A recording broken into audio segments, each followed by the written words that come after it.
Hello అందరికి ఈరోజు కార్తీక మాసంలో 3వ సోమవారం కదా మేమైతే మార్నింగ్ లేచి ఫ్రెష్ అయిపోయాము. ఇప్పుడైతే దీపాలు పెట్టేసుకుంటున్నాము.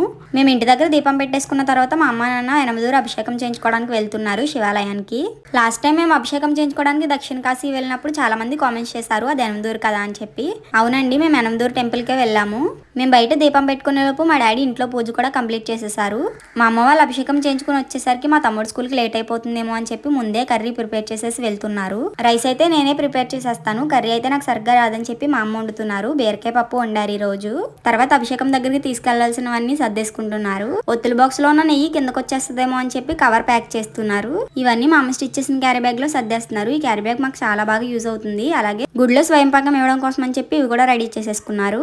మా ఇంటి దగ్గర జిల్లెడు పూలు మొక్క ఉంటుంది. వెళ్ళేటప్పుడు జిల్లెడు పూలు కోసుకుని తీసుకెళ్తున్నారు. ఈ పూలు అంటే శివుడికి చాలా ఇష్టం కదా, అందుకనే కోసుకుని తీసుకెళ్తున్నారు. ప్లీజ్ వీడియోని లైక్ చేసి మన ఛానల్ ని సబ్స్క్రైబ్ చేయండి. Bye guys, హకునా matata.